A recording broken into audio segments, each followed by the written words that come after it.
Uh,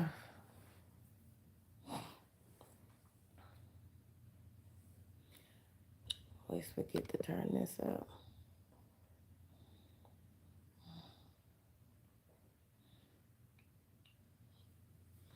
Always forget Milton. Oh, let's see here.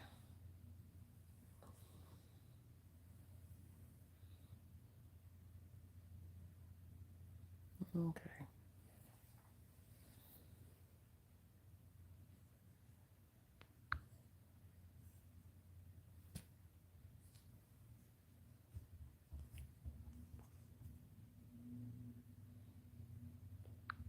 Good morning.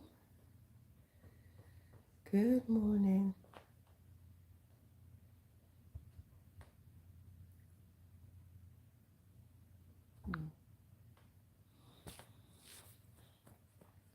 Maybe I'll see it in a little bit.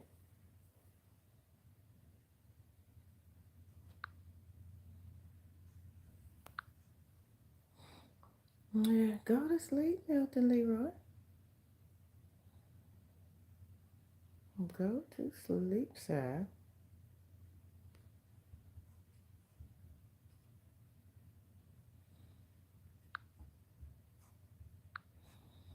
Listen, I've been pushing all these buttons. Good morning. Good morning. Happy Saturday. I'm going to introduce y'all to Milton Leroy before I turn this concentrator on and he runs off to his one of his many hiding spots. Yeah, yeah.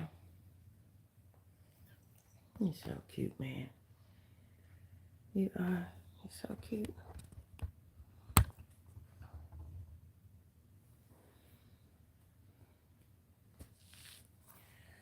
This is my third day. Welcome in. Thank you for joining. This is my third day of my personal challenge going live every day for the month of January. Like I said, it may continue, but I needed to do it. Hey Adrian, how are you doing? Thank you for coming in.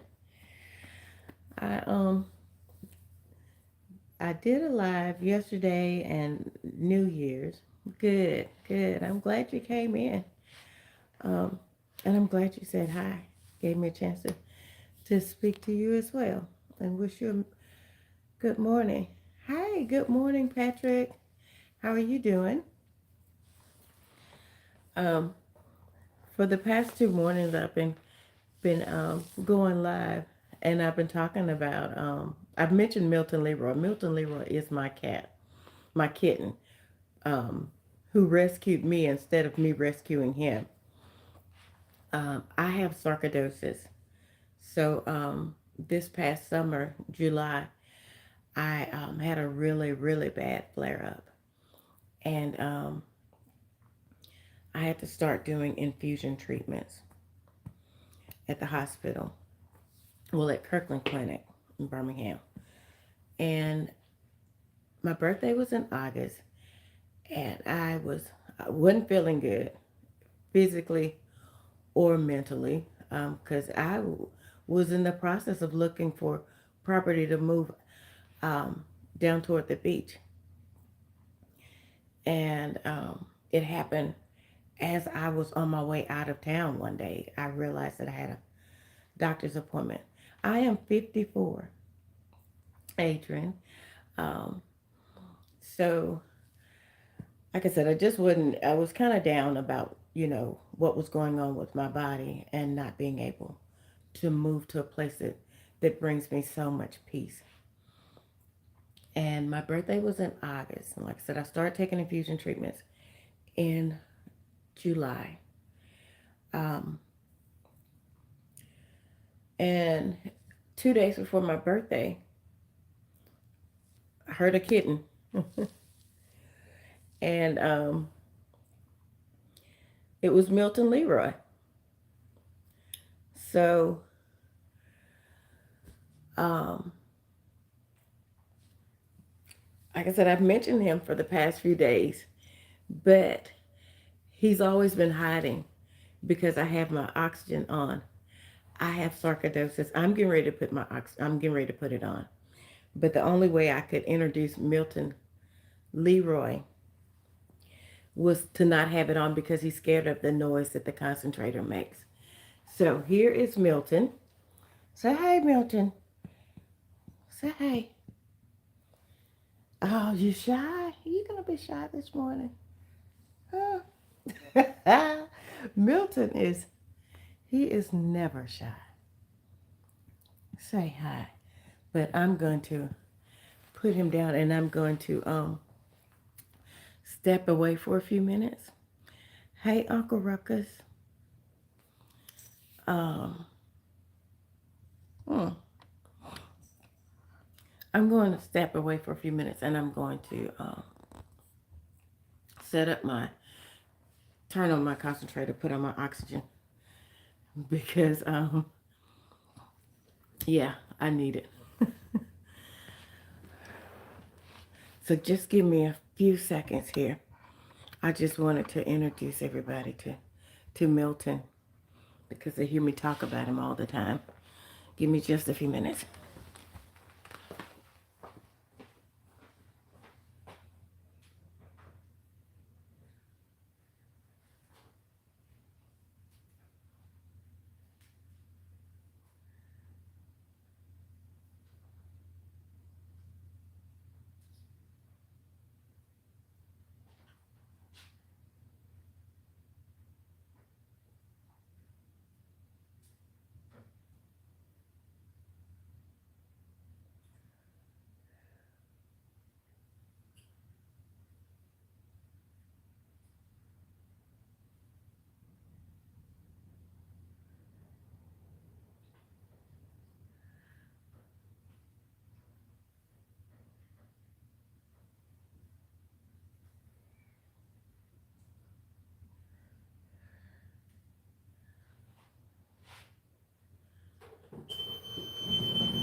Okay, I am back.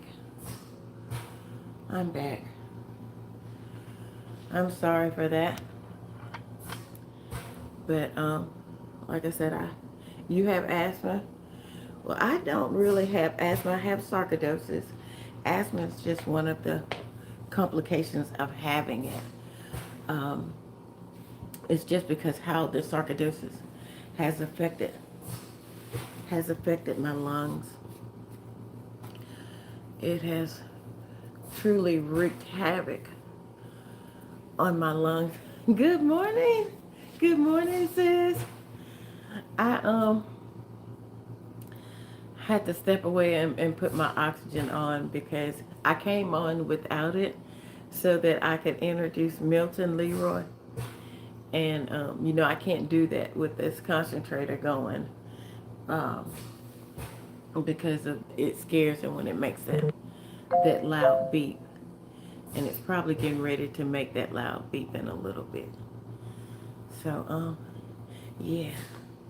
Well, good morning. How are you doing this morning?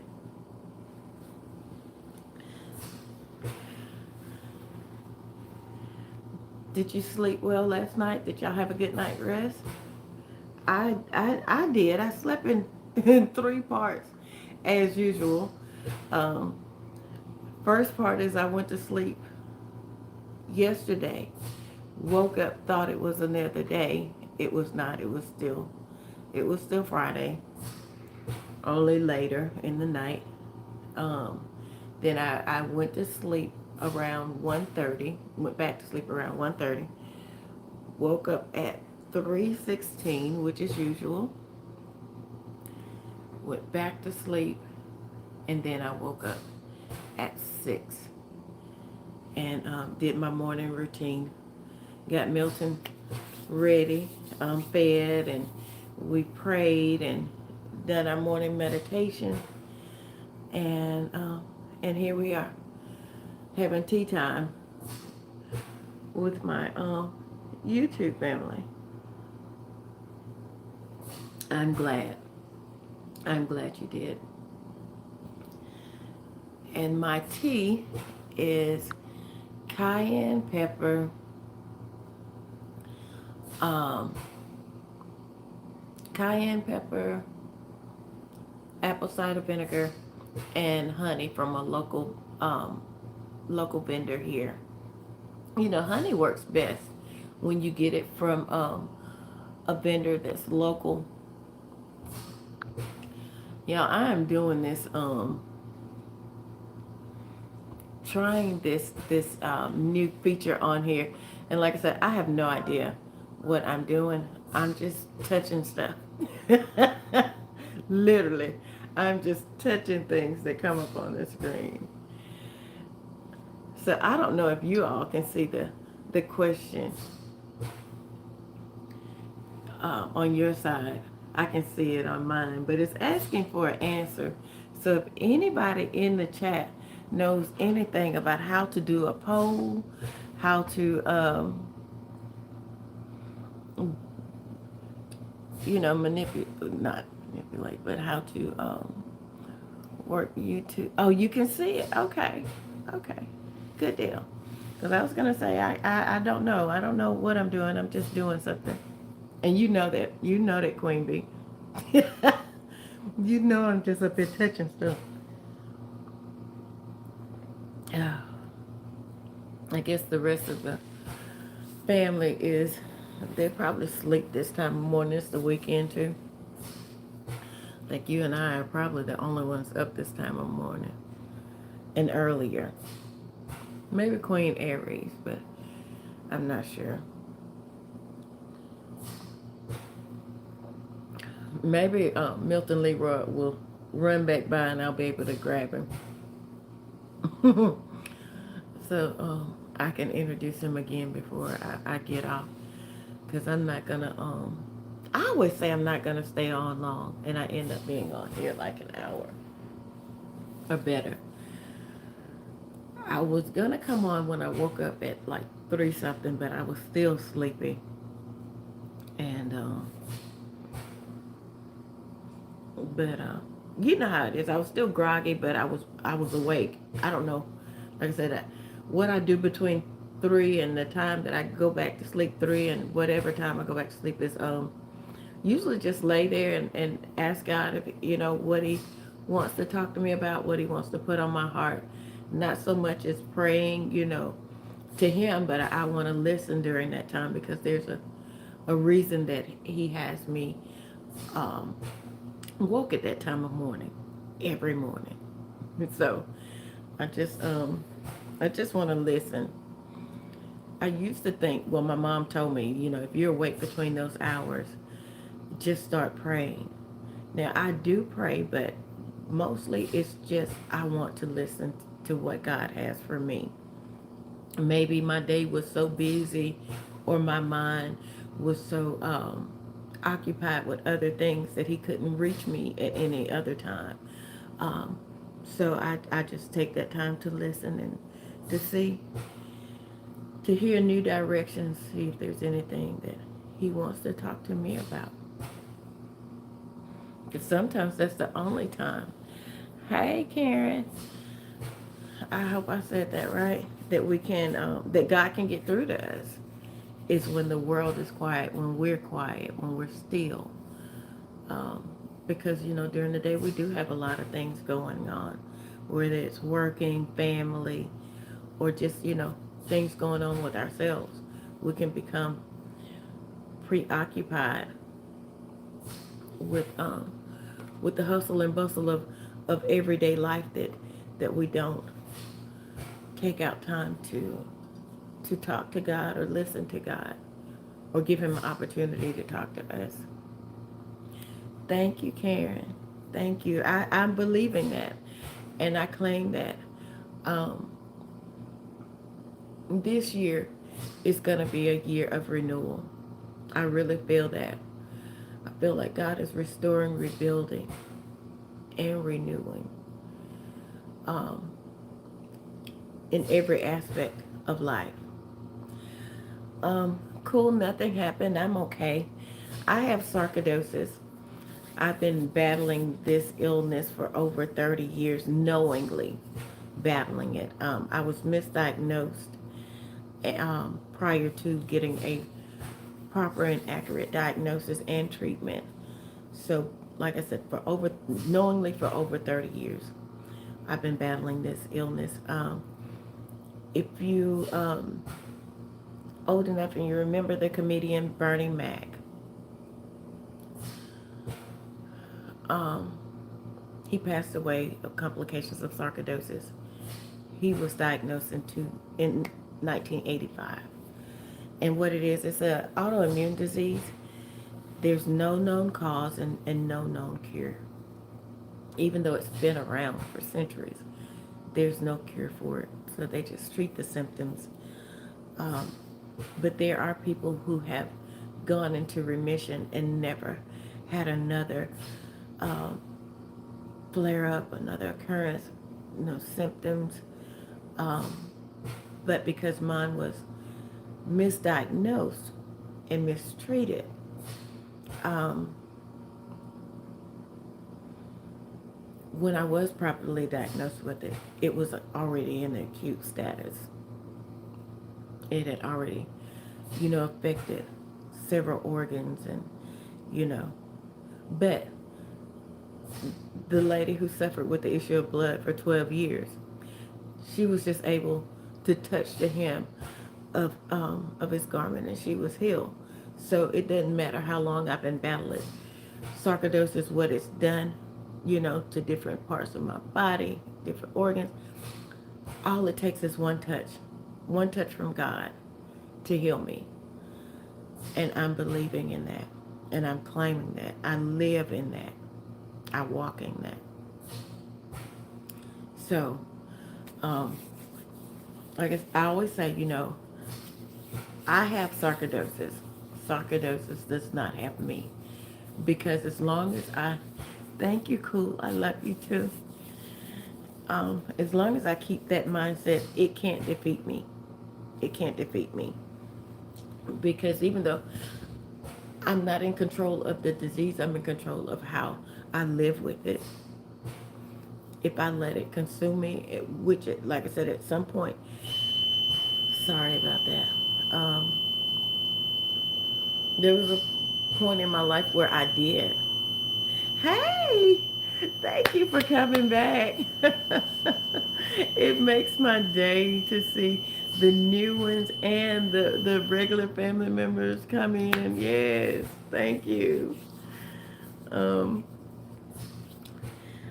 but there was a time when I did, I suffered with depression even before I became sick with sarcoidosis. A lot of childhood issues, attempts to, two attempts to unalive, one prior to the diagnosis, one after the diagnosis. Um, and even through all of that, like I said, I'm still here. So I'm walking in my purpose now, and I'm embracing my journey. This is my life has never been as great as it is now. And I know it may not look like that to people on the outside looking in, but the transformation that I have gone through and the work that I have had to put in to get here, I am happy. I am beyond happy. And I am beyond blessed to be here, whether it's with sarcoidosis, without sarcoidosis, with pain, without pain. Well, we all are, baby, but that's okay. That's a part of life, you know. That's a part of life. Um, so, if you want something to, if you really want to know how blessed you are, just look around.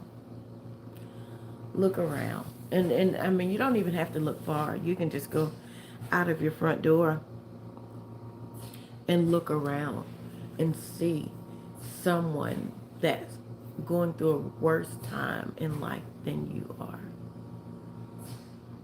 Like I said, I go to the doctor, and there are people who've only been battling this illness for less than 10 years, some less than 5. And they're younger than I am. Most are younger than I am. And they're really going through it. Excuse me.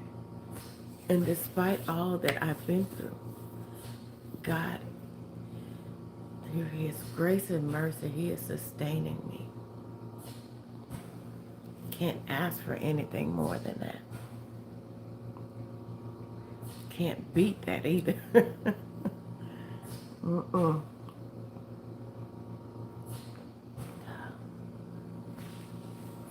So again, thank you all for coming in and sitting with me. I really don't have anything in particular to talk about. Um, I would love to know more about you all. Yes, cool. I try. I'm still human. I still have my days. Well, I'll say this. I have my moments. The thing is now I've learned not to stay too long in those moments. It's okay to feel sad, when I hear bad news, but as long as I don't stay in that space, um, I process it. If I need to reach out and talk to someone, I do. Um, Usually after I've had a chance to try to process it myself, and I do that, try to process it myself so that I can come to them and not be as emotional as I feel like, being, or I can try to make it not sound as bad as it is, you know. Um, but now I'm just reaching out. If I need a lifeline, I just reach out. If I need to vent, if I need to talk, and I have someone who is there day or night. That's my sister. She's on here right now, Queen B. I can call her anytime, day or night, regardless whether I'm happy, sad, crying, mad. It doesn't matter. She's always going to be there to listen, and she's always going to be there to help me get back on track. And I love her for that. I thank her for that. So, so like I said, I'm human. I have my moments. I've just learned now not to stay in a negative space because it truly does not do any good. Um, Even though I'm known for yes, and I have a caring family on here too. Like I said, I see that some have come back and day after day, and that means a lot to me. That means more than I could ever express in words. Um, thank you so much. Um, I I was just going live when I was getting my infusion treatments because I go by myself and I didn't want to sit, over there for hours by myself. And I go live. That was one reason, and another reason was because someone else might be going through the same thing, and they might want to see how the process goes, and it might give them encouragement as well on their journey, um, of wholeness, of healing. So those are the two reasons that I started doing it, because that is not what this channel was created for. I do. I do meet. I have sarcoidosis. I have lung issues, complications of sarcoidosis. So, like I was saying, that is not what this channel was created for at all, to deal with sarcoidosis or, to have me on here talking about it. Um, but it just transitioned into that. So I'm just going to let God take it where He wants to take it. And I'm just a willing vessel doing, like I said, walking in my purpose, doing what I'm led to do. Um, so yeah, so after doing that, people were messaging me because I was only coming on during my treatment, and never heard of that before. Um, I don't know if I can put the name in the comments. If you look up the comedian Bernie Mac, he was diagnosed in 1985 with sarcoidosis, and he passed away from complications of sarcoidosis. Um, Sarcoidosis is an autoimmune disease. There's no cause and no cure as of yet. So hopefully that'll help you um, be able to do a little bit of research on it if you so choose. But like I was saying, people were reaching out to me, asking me how I was doing after the treatments because that's the only time that I was coming on was during the treatments, and I wouldn't come on again until the next one. So they didn't know how I was doing. They did, I started coming on so that okay, so that I could give them an update after the treatment. And then my last treatment on December 30th, I got really sick during the treatment and I was not able to finish it. Um, they upped the milligram of the infusion because there was no change in the size of the granulomas, and my lab work still showed that I had a lot of inflammation going on, and I was still swollen and still hurting, and it was awful. Still, not any change. So that kind of, threw me for a loop because I was thinking after 6 treatments that there would be some change. And December the 30th was my 7th treatment, so I only have 5 more to go. Yeah, I'm excited. I'm excited to be done. I'm excited to feel better afterwards. Um, I'm just excited for it all. I'm excited for everything that is happening right now because I know it's only going to get better. It's only going to get greater. Um, so yeah, I started coming on, letting people know how I was doing after my treatments. And like I said, this past treatment on the 30th was really bad. So uh, I needed to come on and do an update. Well, in the process of thinking about that, I was like, well, I'll make a personal challenge because one thing that I've been fearful of doing is coming on live with my oxygen on. Um, like I said, because I felt like people would be, think that I was on my way out, that I didn't want them to pity me and I didn't want to make anyone else feel bad, you know, because when I see someone that's going through something, my heart hurts for them, and I just want everybody to be happy. But I realized that I need this. I can't really do without it sometimes. So it's just a part of me. So to get over that fear, I came on with my oxygen on, and it was not bad. It was empowering. So I was like, okay, what I'll do is, I'll come on every day for the month of January. That's a personal challenge. That's um, just something for me. And I'm thankful that y'all are here and going on this journey with me. And like I said, it may last longer than January. I'm not sure. But definitely for the month of January. Because I'm not going to let myself down. I'm going to do it.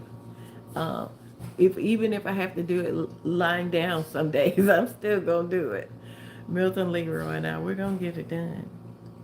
Because there have been so many times in my life that I've been on a course, I've been in position, and I moved, and I let myself down. No one forced me to move.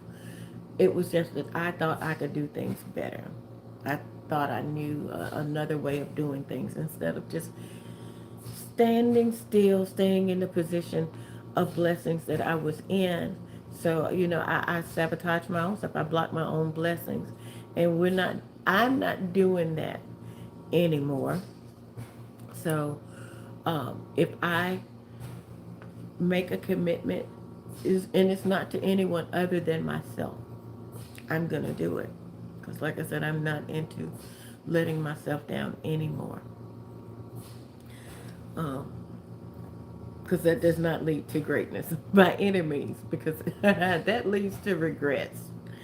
And at the end of the day, no one else can feel my regrets. My regrets are simply my regrets. And I've had a lot of them. In 54 years, I've had a lot of regrets.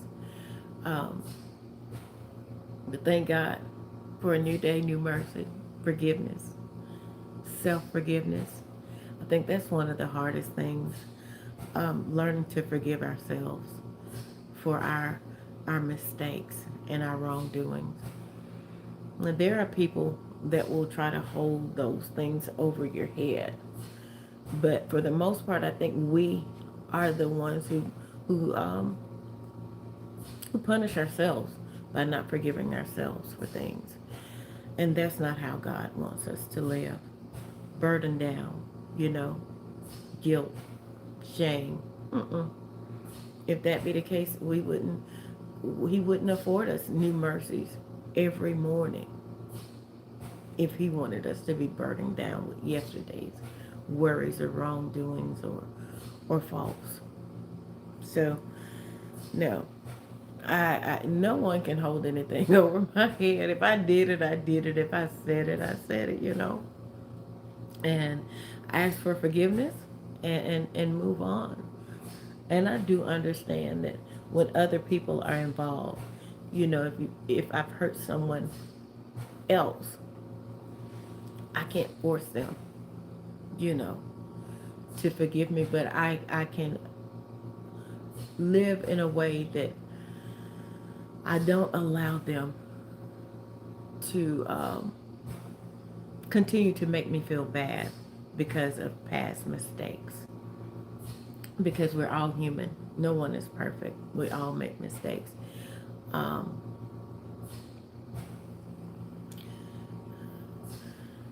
yeah, but it's okay. It's okay. Like I said, it's the illness is not ruling me. you know, I have sarcoidosis, so I'm in control of this. Like I said, it's all a mindset thing. If I accepted the fact that sarcoidosis was ruling me, then I accept defeat. But because I do not, I have sarcoidosis. Sarcoidosis does not have me. We're gonna keep a positive mindset, and like I said, I am human.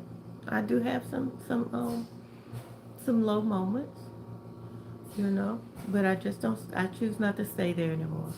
I choose to see the bright side of everything, because there is a bright side to everything. There's a blessing in every storm. No matter how bad the storm gets, there's always a rainbow at the end. A lot of times you just have to choose to see the rainbow or the rainbows in your life. If we stop counting the burdens and start counting our blessings, you see that the blessings far outweigh the burdens. Most of the things that we consider burdens are just life, and life is going to happen. And like I said, if you want to know how blessed, or you want to see how blessed you are, just look around. Just look around. Go to the Walmart. Look around.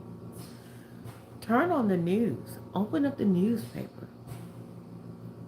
You'll see someone somewhere that wish they were in the situation you're in, because they're having it a lot worse.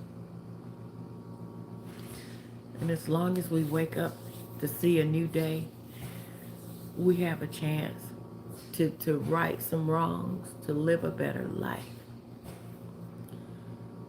to live in our purpose, to be happy. Like I said, just don't pull yesterday into today. And don't let anyone else keep you stuck in yesterday. It's okay to let go of people, places, and things. It's okay.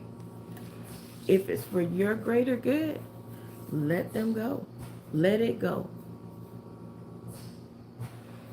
And I've learned to do that. And I do that freely with no regrets. When it came to family at first, I had reservations. I would teeter the fence. I'd let them go, feel guilty, go back and pick them up. They'd do something else or say something else that was out of line. Let them go. I'm hurt now because they did or said something else. And I'm also beating myself up for going back and picking them up again. Then I go back over to the other side, now I'm over here happy-go-lucky. Something would, come to mind like, oh, that's your brother, that's your sister, that's your dad. You shouldn't do that. And then you got other people saying, well, you need your family. Then you run back over there, got to pick them up again, and same thing. So finally, I'm like, it's not them. It's me. I'm the one that, they're not coming to look for me. I'm the one that keeps going back and picking them up. So I just let them all go. Let them all go. And now I don't have to have anxiety attacks when my phone ring and it's one of them, because you never know what they're gonna say. you know. Um, like I said, I blocked them off my phone. They can't even send me a smoke signal because they don't even know where I am. To send a smoke signal. So this is the most peace I have had. Last year, I blocked them. They were blocked all of 2025, 24, summer 2024. That, when I tell you, is the most peace I have had in my entire life. Yeah, it is. I'm not telling anyone else to do it. I'm just telling you what worked for me. And exactly protecting my peace, my mental health, honey. Ooh, I could cry tears of joy right now. Now they're probably running themselves ragged because they haven't heard from me in so long, because that's not like me to do. Like I said before, I may cut them off for a year or 6 months and then go back and pick them up, but never this long, and never with them not knowing where I am. So I went through some things and I moved, and so now they don't know where I am. I don't have to worry about them popping up. I don't have to worry about being in my home sleep and them popping up, knocking on the door, me not feeling like answering the door, them calling the law to do a wellness. That's just the craziest thing. Honey, I don't feel good, sometimes. So, when I go to sleep, because some days, and there are some times when I might be up for 2 or 3 days at a time because of the pain. And when I do go to sleep, I sleep hard. And for them to come and, knock on the windows, knock on the door, I am fine. There are other people that they could have called to know that. Or if they had have been, if we had been in contact more, they would have known, that I'd been up for 3 nights or however, days I'd been up before just crashing and going to sleep. They would have known that. But no, they choose to do the extreme. Hey, Lamont, good morning. They choose to do the extreme, and that does not work for me. But this piece does. This piece works absolutely perfectly for me. Like I said, I wish I could spread this kind of peace around. I hope I do. But like I said, I'm not telling you to do what I did. because mine may seem a little bit extreme. Good morning, boss lady. Good morning, you. How you doing, Lamont? Mine may seem a little bit extreme, you know, blocking and cutting off all ties, all communications with my blood related siblings. But that's what I had to do, and that's what works. Oh wow. I'm looking at my mug this morning. I don't really look when I grab a mug, but this one says, "Grow through what you go through." If that is not the truth, Queen Bee and I, we got these mugs when we were on vacation together last year, and that is true. Grow through what you go through, because if you don't grow when you're going through something, you're bound to go through it again. I'm a living witness. You're tired. Get some rest. It's the weekend. Get some rest. Like I said, I'm a living witness. I was a a stubborn one. I've went through lessons over and over and over again. Nobody's fault but mine. Because like I said, I felt like even though it's been done this way forever, I'm going to do it this way and see if I can get the results that I want. That's, like I said, definition of insanity, to do things over and over again and expect different results. Do things the same way over and over again. So, like I said, I changed one thing, which was me. What I think, how I think, my perspective. Yes. I have had a very interesting life. Very. It was all part, everything that I've gone through, it's all been part of my training period to get me to where I am right now. Sitting here, sharing it with you all. Like I said, I'm very transparent because I feel like what I've gone through, my scars are like road maps, you know? And if they can help someone else on their journey, I have no problem sharing it. Um, I know some of the things that I've gone through in childhood will be um, too sensitive of subjects to talk about on here. So I don't know exactly how that works out, you know, with the guidelines and everything. But yeah, even through all of that, you know, I can only give God praise that I am still here, because that childhood stuff was the reason for a lot of the mental health issues that I was experiencing, that I lived with, you know, keeping secrets. Other people, what people did to, you know, what someone else did to me. And it's not really that I kept a secret from everybody. I kept a secret from the world, but the family knew what happened and they didn't do anything. The ones that were supposed to love and protect, they didn't do anything. I didn't receive any justice. And trying to figure that out all my life, but still living um, living like I didn't deserve any justice because I didn't know that I did. You know, I felt like something should have been done, but at the same time, I became conditioned that that was just how it was going to be. And once I started telling my story,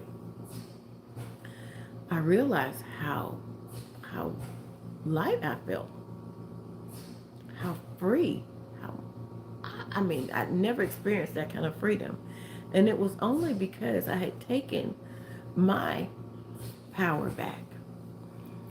He no longer controlled me through fear, not as much fear because I still had some issues from childhood, you know, and I still do, and I'm still working through them. But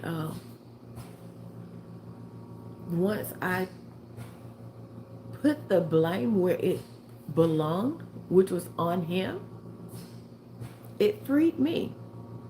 It like mashed a gas pedal on my healing. I didn't even know it was going to do that for me. I was just sharing my story to let other people know that they could make it through the same or similar situations. There's help. There are people that you can talk to. And reaching out for help and seeking mental health treatment is not a sign of weakness, it's a sign of strength. It's like knowing that you have a heart condition and not going to a cardiologist.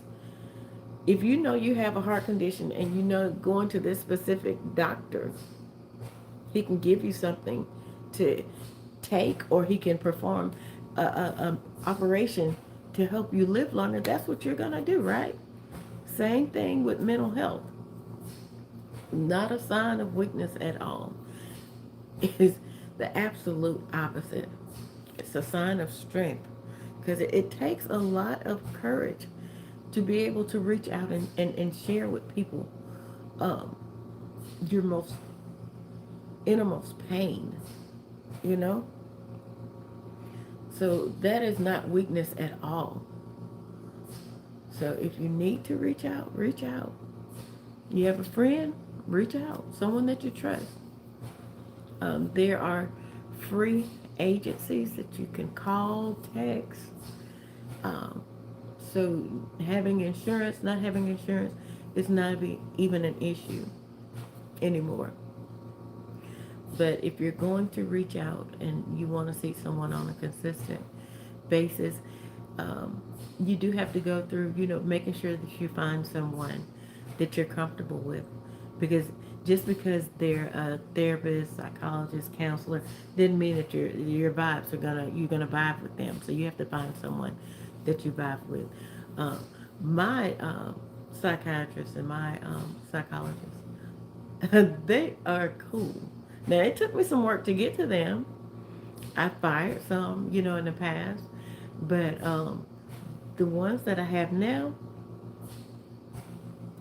I feel like I can call, my psychiatrist in the middle of the night if I have a flat tire to come change my tire. I feel the same way about all of my doctors, though. Even the veterinarian. I've been knowing him a long time. I feel like I can call him in the middle of the night, change my tire too if I need him. But I wouldn't be out at night, with a flat tire, because I'm not going anywhere at night. I can't see. Sarcoidosis affects my eyes. It affects my lungs, my heart, my stomach, my skin, um, neurological system. Um, yeah, my body. But I already had eye problems. I was legally diagnosed legally blind when I was in elementary school. um, yes, yes, you absolutely have to find one that you vibe with, because, like I said, some of them are just there to do a job. They just like in any profession, some are just there to get paid.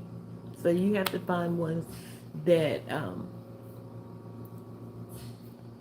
that have a heart for what they do. That is their purpose. That is their passion. They cry when you cry. They're not just there sitting, writing on the paper, writing out prescriptions, So you definitely have to do that. And don't get discouraged, if you have to go through. I went through how many? One, two, I went through several because they weren't right for me. And like I said, it's not that they were bad people. They just weren't right for me.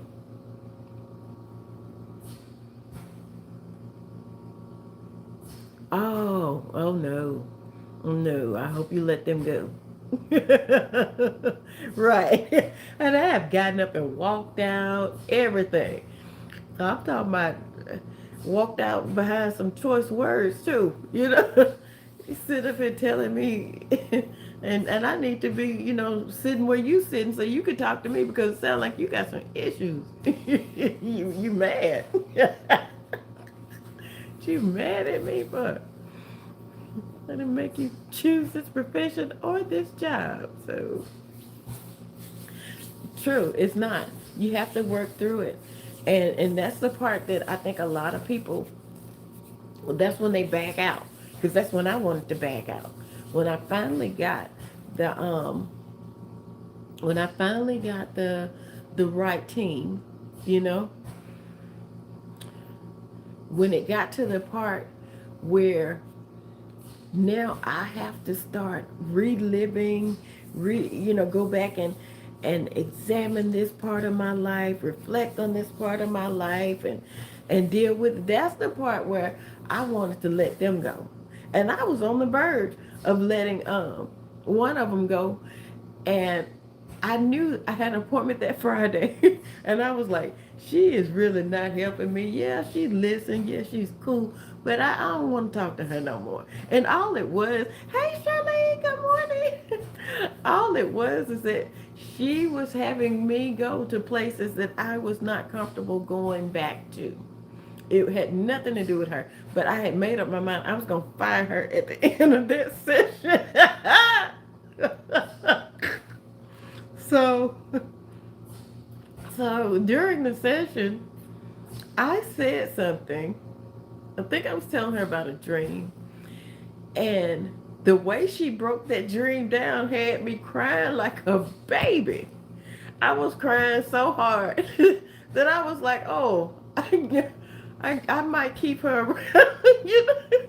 Maybe she does know a little bit of something. So, and I recently told her that I was gonna fire her. I've been a patient of hers for I think since 17. No, that's wrong. 19. And so it was just last year that I told her that she was almost out of here.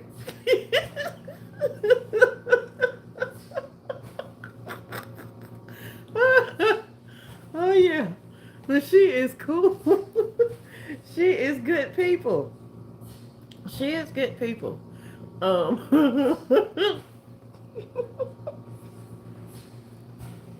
yeah, I was like, she don't even know what she doing. She too young, everything. And I'm like, I'm just up here listening the whole session, and I was just making up things to be able to fire her because I was feeling uncomfortable, because I was scared, because of fear. And like I said, at the end of the day, she knew what she was doing, and she knew that she had to push me. Because at the rate I was going, because some of them will let you set the tone, and then they'll, well, think about, I don't want to think about that. I want to do it the way I want to do it. That's not how healing goes. You know what I mean? Yeah, you go at your own pace, but there are going to be times when it's uncomfortable. And that's when the growing starts. During the uncomfortable moments, uncomfortable times.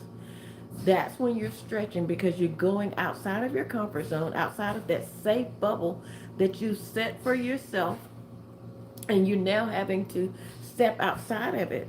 So that's when the real healing begins. I did not realize that then. Like I said, I was a nurse, and I was able to push everything to the back of my mind, not deal with it for years, for over 50 years, because I was so busy taking care of other people. And that's why I say that sarcoidosis was a blessing. It may not have looked like it then, but it was a blessing that people are like, how are you saying that it's a blessing that you got sick? And especially with something that has no cure. Because I got sick. That set me down in a space where I couldn't physically get up on my own, for one. But then I had to start dealing with myself. And I hadn't had to deal with myself, with my issues. Even though they were manifesting that I had issues, it was manifesting in other ways, because I was either an angel or a devil. I was nice or I was mean. I was happy or I was mad. There was no in between. And it only took that to go from one to the other. And when people got the mean after, like, I could hug them, like, not literally, but I call it a hug and a slap move. I could hug someone, back up, in the same motion. And all that was because I had all that pent up anger and rage from my childhood, and I didn't know where to place it, didn't have a place to place it, you know. Um, so anybody that did the slightest little thing that I felt like was offensive, I they got it. Stranger, family, it didn't matter. They could get it. And so once I got into therapy, yes, I just talked about that self-sabotage. Yes. Once I got into therapy and um, realized what I was doing and why I was doing it, I didn't like the fact that I was doing it. I didn't like the fact that I could go from cold to hot or hot to cold just like that. I didn't like it. It was exhausting for me, you know, to be in a pretend happy mood, because I was never happy, because I always had that on me, you know. But I was a great actress. No one could ever tell that I was going through, all that turmoil inside. And I worked hard at that, being a great actress. And because I didn't want people to know that anything had happened to me, you know. So, like I said, it was a lot of work. It was a lot of work. Emotionally, it was draining. And once I was able to just let it go, I'm telling you, it was like sticking a pin in a ball and just letting it slowly deflate in a beach ball, letting it slowly deflate, because it was just a moment where I just felt like, oh my goodness, this feels great. And it's only gotten better. The more I talk about it, and I'll probably be in therapy for the rest of my life. I don't have no problem with that. My therapist is younger than I am, so hey, I don't have to worry about her aging out before I do. But like I said, it's a lot of hard work, but it's worth it. If you get through the first the first time you feel fear, the first time you feel uncomfortable, the first time you're scared, the first time you even say, I don't want to do this anymore. If you do it one more time after you say that, or after you feel those emotions, you'll see that it'll get easier to deal with. Because a lot of times what I've done, I've gotten to the point where, and not in therapy, but in life, where I'm like, I don't want to do this. I'm scared. I don't, I, yeah, fear takes over. I become paralyzed and I become complacent. I stay where I am.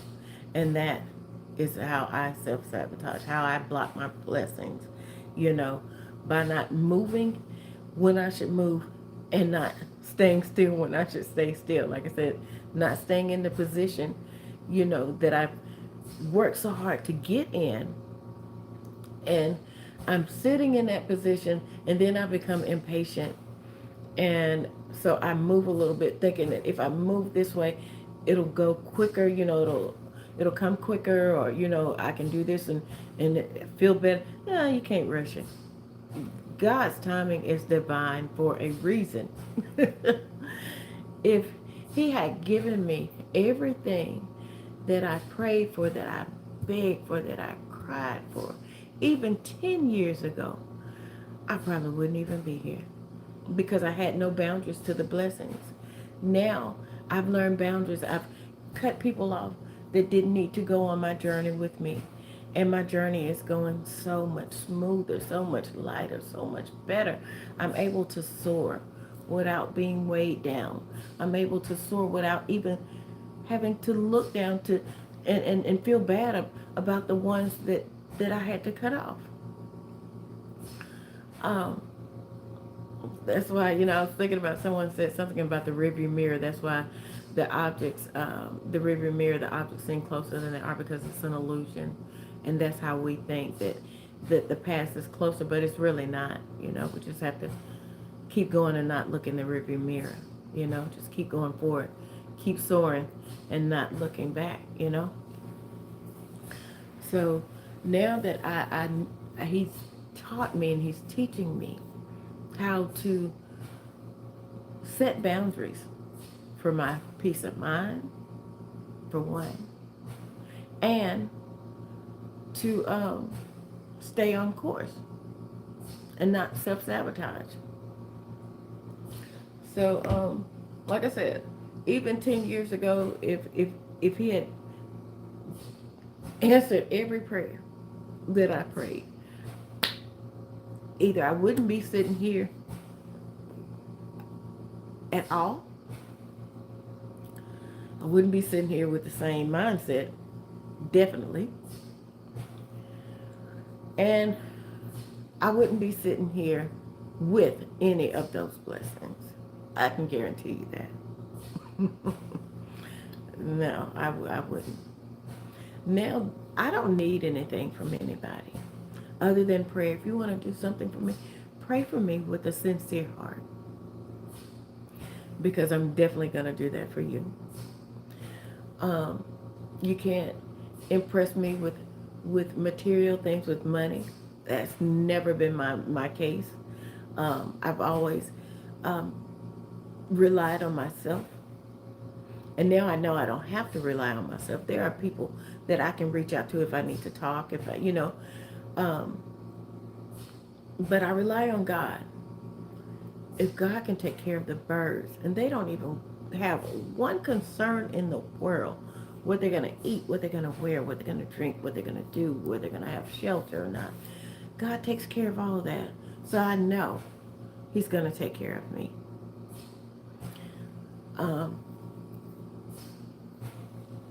So those things, like I said, have never, ever impressed me, because I've always been the giver and never the receiver. And now that I know that I am worthy of the greatness, of the blessings, of the miracles, only God can provide those.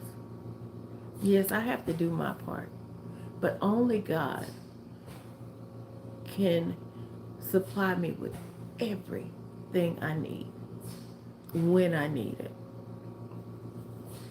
And I'm content waiting, living in what he's already blessed me with. Because like I said, just life itself, being here this morning is a blessing. I made a pact. I always say I made a pact with God, but I made a pact really with myself, because God already knew how it was going to play out. I let me read this before. Oh, sorry about that. I heard this quote the other day, and I reckon it was worth sharing with you. I refuse to let the wrong people vandalize my inner life. Amen. I agree. Um, I'm gonna screenshot that. I'm gonna screenshot that. Um, and I'm going to. Do you mind, Meech, if I make a post out of that? If I make a motivational message out of that? It may not be worded the same, but you'll recognize it. I like that. And that is so true. And I thank you for sharing that. It was definitely worth sharing. Um, hopefully everyone else that's in the live this morning will see that. Thank you. Thank you. We'll see that and receive something from that as well. Because that is so true. Now you have to help me get back to where I was at.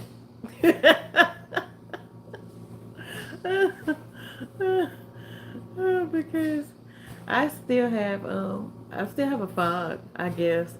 Or maybe I'm just absent-minded, I don't know. But I still have a fog from the treatment on Tuesday. Usually it wears off when the sickness wears off. But hey, the sickness just wore off yesterday. I feel a lot better than I felt yesterday as far as the infusion and the nausea and all of that. I feel a lot better. But I thought I'd be able to remember where I was at, so maybe maybe someone in can remind me what I was saying before I before I accidentally knocked my phone over. Oh, how many of y'all are up at like 3 o'clock in the morning? The times, like I said, I'm always up. Um, Regardless if I go to bed at 2:30, if I go to sleep at 2:30, I'm always going to be up within the 3 o'clock hour early. Like either 3 o'clock or never after 3:30, but always. And I might stay awake for hour or two after that, and drift back off to sleep if I can, if I don't have anything that I need to get up and do or go to the doctor or anything like that. I can go back to sleep, but um, I'm always up that time of morning. And I've been thinking about going live during those hours when I wake up, because I know when I was having severe mental health issues, I would always be up at that time of the morning. That's been going on since childhood, being up that time of morning. Um, but I know a lot of other people who are, having issues are up that time of morning and may just want to talk or, chat, whatever. It's like it would be a distraction for those who are having issues. Um, Being able to talk and, and laugh, because it would have been a great distraction for me. And that's what I want to do. I just want to be for others what no one was for me. You know, I want them to see that there is a rainbow after the storm. I really do, because I didn't see that. I didn't have anyone to say that, hey, I went through what you went through, or I went through something similar, and I made it. And I'm happy. I'm smiling now. I didn't have that. And I want to be that for someone else. Yes. Yes. Exactly. So, like I said, going live, it was put on my heart to do it. So going live that time more, I don't know when I'll do it, but for the ones that are up, it will be meant for them. And the ones that aren't, it's not. Because whatever you're lying with is what is going to come to you. Whatever you're putting out there. Char- Charlene, I have a line of journals. I've been writing in journals all my life, as long as I could write. So I started my own prayer journals. Yes, yes, I'm getting better, Joshua.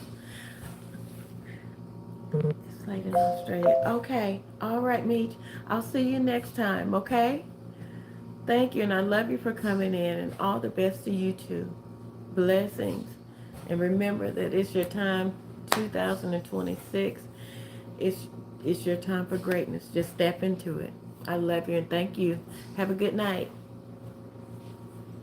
But yes, um, Charlene, um, journaling has it was a catch-22 for me, because when I was younger, I wrote about all of the bad things, and then at the end of the year, I would go and I would read that entire journal, and then I'd be mad again, all over again, even more so than I was. So I would carry that anger, that rage into the next year. And so finally I stopped doing that after I started after I designed and created my own journals. My journals are on Amazon. I have a lot of prayer journals on there. Um, I decided that I was going to um, write about all the good things. When I changed my mindset, I didn't want to keep on writing about the same hurt, the same pain. So I decided to create a praise and thanks journal. And when I started doing journals, they weren't good, but I was proud of them because I actually did it, you know? So over time, just consistency just kept going, kept going, kept going until I finally um, have a line that I'm proud of. Now, I don't have my earlier journals available for sale on Amazon anymore because, like I said, they weren't good, but they were empowering to do. It gave me confidence to keep going, and I was proud of myself even though they weren't good. So I would order, you know, those journals just to keep so I could see where I started to where I am now. So I still have one of my first journals that I ever designed. But I don't have any in the house. I keep them in the car. I keep my journals and books in the car simply because if I'm out and I'm led, I can feel what other people feel. So I keep them in my car. So whenever I'm out, I can give them away. If I'm led to, give a personal journal, if I feel like I feel what they're going through and I have a book or a journal, I can give it to them. And yes, it helps a lot. It helps a lot not being able to, especially during time when I didn't feel like I had anybody to talk to. Well, I didn't have anybody to talk to. Journaling has always been my thing. Wow. I guess a lot of us, that have suffered with, depression or whatever, mm, have had the comfort of journaling. I remember when I first started journaling, the first thing, I was born in 71, and they used to have those calendars, those 2-year calendars with the plastic cover on them. They had the kittens or whatever on the cover, on the front of them. And the little squares were, about that big for the date. And I remember just writing in those little squares, just cramming whole days worth of whole days worth of activity, or emotions or thoughts into that one little square. And then graduated from that to the diary with the lock on it that never locked, that anybody could pick. And then when I found out that my siblings were reading my journals, um, that stopped that. And then I was writing just on whatever I could get a hold to, and then having to hide, hide it from my siblings. And then as I got older, when I left home, I was able to purchase, journals and writing those. And like I said, but those journals from back in the day, baby, they look like hit lists, for lack of words. That's what it looked like because I wrote about everybody that had ever wronged me, everybody that I was gonna get a lick back on, or if I did get a lick back, how I got that lick back and what I was gonna do next. My mom found my journal when I was in the first grade. Um, and that's what she said. She said, "You got teachers on there and everything."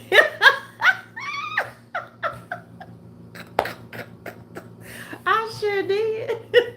I'm getting Miss Hines back. She hit me with that broken racetrack. And I didn't even do anything. So yeah, I got to get Miss Hines. But like I said, it was in 2020, 2022 that I changed one word. One word. Um, I used to always say, I'm so sick of this or I'm so tired of this. And I changed it to, I'm so thankful for this. So in me changing, reprogramming my mind, my perspective, my mindset, I could not keep writing the same stuff in the journals because it was eating me up. Because, like I said, I would go through at the in December of every year, I read that whole entire journal for that year, and it would have me angry, mad, just raging, ready to go out and just it put me in a bad space because now I'm feeling all of those emotions that I felt all year, all that pain. I'm getting it all back in 1 or 2 days. And now I'm reliving it and I don't know what to do with all those emotions. They were just boiling over with rage. So like I said, when I changed that, when I decided that this is not what we're doing anymore, I decided to not fire my psychologist, that she knew what she was doing. My psychiatrist was okay, we cool. I decided they knew what they were doing. They were actually helping me, not just watching me cry once or twice a month for their benefit. um, I decided to change the way I was writing in my journals. Now we're writing only good things. Even though bad things, life still was lifing. I just turned it around to see the good in what was going on. And that's how I wrote. So at the end of the first year, I went back and I read all the stuff and I felt great. I didn't feel angry. I didn't feel sad. I felt great because now I'm looking at all I overcame all year long. I'm still here. I'm smiling. And then I took that into the new year. And the new year started off great, ended great. So we're going to keep on doing this. So ended up homeless a few years ago. And yes, exactly. It sure is. Um, and while I was homeless, I was like, okay, I want a journal that's just for me. Yeah, I had journals that I had went out and I had purchased, but I want a journal that says me. So that's when I set out to create my own journal. I didn't even know that it would turn into a journal line that people would actually, want for themselves. I didn't know that. I was just doing it for me. And I did some research and found out that I could, do it on Amazon. And, I could purchase my own from Amazon. And, I didn't expect anyone to purchase, the journal other than me. I'm just creating it for me. So someone saw um, a journal that I had created for myself, and they were like, "Oh, where'd you get this?" And I was like, "I designed it. That's one of mine. I created that." And they were like, "Well, can you do me one?" They wanted one personally made for them. So I'm like, "Okay, I'll do it." I'm still new at this. I don't know how good it's going to be, but I'll do it. I did the journal for her, and hers turned out really good. And and she loved it. And I'm like, okay. So then, I written, filled up my first journal. So I went back and I designed another one for myself. Turned out even better than the first two, and it just got better and better and better with each one. So now I've been doing them for a few years, and I'm very proud of them. Um, I love them. Well, thank you. Because like I said, I feel like writing like Charlene said, writing saved my life. Writing saved other people's lives too.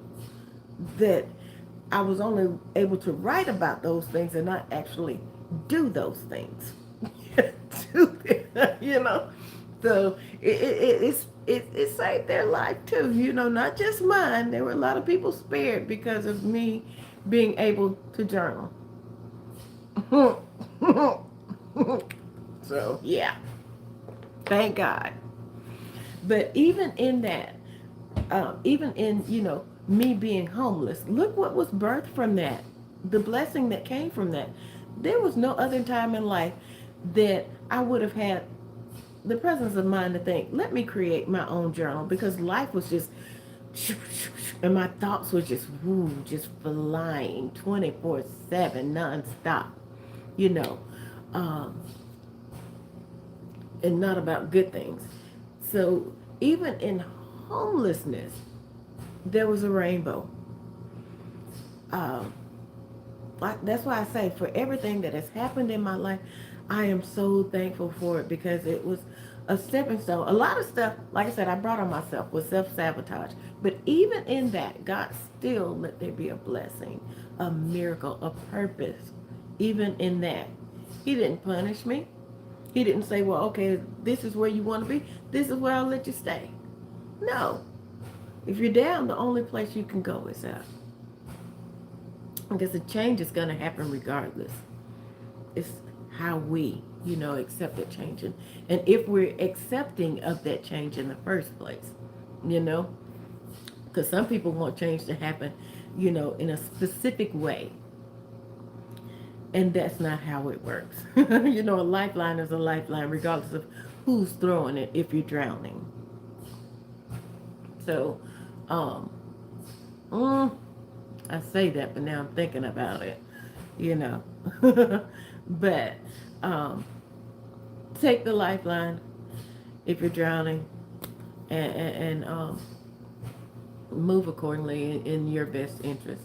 Because, like I said, not everybody that offers help is actually being helpful. Not everybody that checks on you is is genuinely concerned about your well-being. A lot of people like to see you suffer. Like to see you in pain. Like to know that you're not doing better than they are, or you know, birds of a feather flock together kind of thing.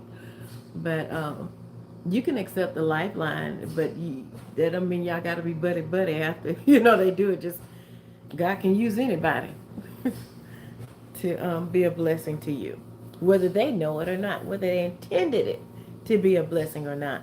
Because, like I said, God can take what was meant for bad and turn it around for your good. So yeah, I'll take that lifeline from you, even if I know that I'm just gonna say thank you and walk away. Now we're not gonna hang out. We're not gonna eat together. I thank you for doing it. But yeah. So like I said, even in the lowest of the lowest times of life, there's still a blessing. There's still a rainbow. And I recognized it then. I didn't really even have to go and look back and like, oh wow, look what was birthed from me being homeless. No, I was able to recognize it then. And that was new, because usually it took me a minute. But because I was, getting mental health treatment and doing my part in my healing, I didn't give up on myself. I stayed in, even when it was hard. Um, I was able to recognize the blessing even in the storm, before the storm was over. And didn't take anybody else pointing it out to me, or saying, you should be, you should be blessed, you should be happy, this is happening, you should be. No, I recognized it. I recognized God's hand in everything that was going on. Even though it was a hard situation to be in and an undesirable situation to be in, I was still blessed. I was still alive. I still, and I made it out. I made it out. Some people don't. So I'm thankful. Beyond thankful. Um, Charlene, did you say you were in, where'd you tell me you were? Or did you tell me? It may have been someone else, but did you say Tennessee, or was that someone else that was sharing with me the other day? Because I would love to, I would love to send you a journal if you don't mind. Um, and for anyone who's interested, my journals and my books, my self-help books, they're under, and I'm going to give something away here. Ah, they're on Amazon, and they're under the Mindset Garden. So by me saying that, if anyone has ever seen the Mindset Garden channel, now you know. Okay, okay, okay. Um, let me see. Oh, let me see if my email is on there. Yeah, if you look on Amazon and you look up the Mindset Garden, I'll that's where it'll be. That's where you'll find all of my journals and self-help book devotionals. There are a lot of them. You'll even see some that were I do personalized journals. Um, I do personalized journals where your name is on the front and you give me 3 scriptures, and I do personal affirmations that are made, just for you. Because like I said, I can usually tell by the scriptures that you give me what's going on. You didn't get a chance to what yesterday? To journal yesterday?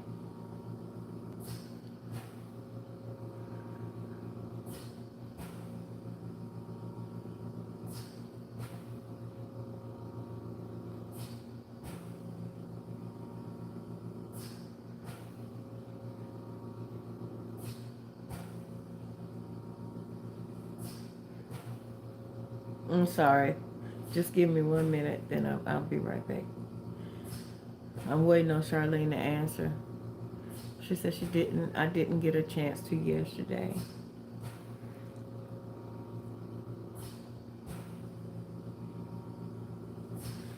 Okay. Yes. Amazon.com by the Mindset Garden. That'll that'll get you. But I'm trying to figure out if I have a personal email attached to my YouTube that you could send me your address, and I can, because I don't want you to put it in the chat here. That's not safe. So I'm trying to figure out if I have a email. Let me check and see. Oh wow. Even in my descriptions I have, if you go to my descriptions, okay. If you go to my descriptions, um, in the description of this channel, you will see one of the links that I have is to my author page on Amazon. So you can just click that. It says Mindset Garden Books, but it'll take you to Amazon if you can't find it. But I'm looking here to see if I have a email that I don't. So let me give you my email address, okay? I'm gonna put it in the comments. And yet, I'm gonna have it put in the comments. Let's see. How do I do that though? I don't know how to. I don't know how to put a chat in. Like be a part of, to put a text into the into the chat. I don't know if I can, but I don't know how to do it yet. If I can, if that makes sense. So let's see here.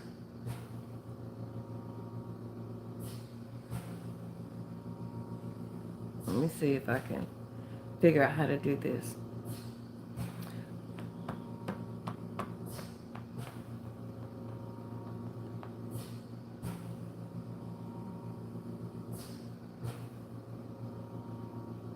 Hey.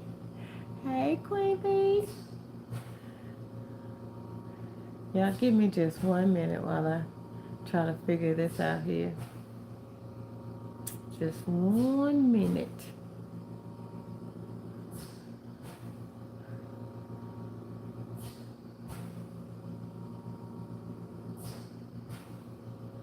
Okay. Queen Bee, let me see if I can give it to you and you can put it in the comments for me. See if that works.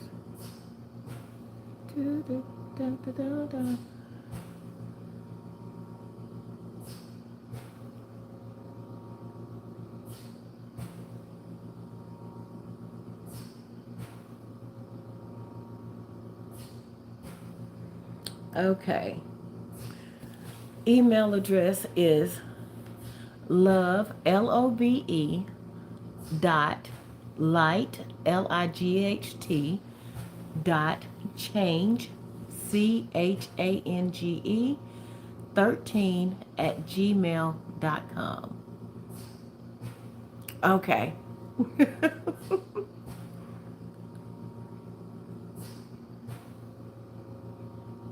Okay.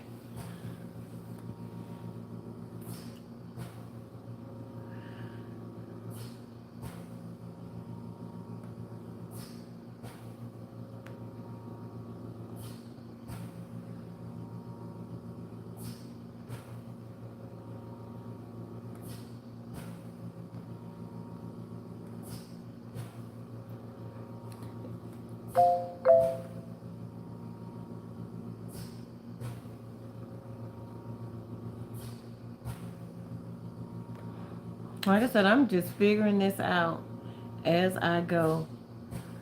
I I don't know how it all works yet. Thank y'all for being patient and try to help me figure this out.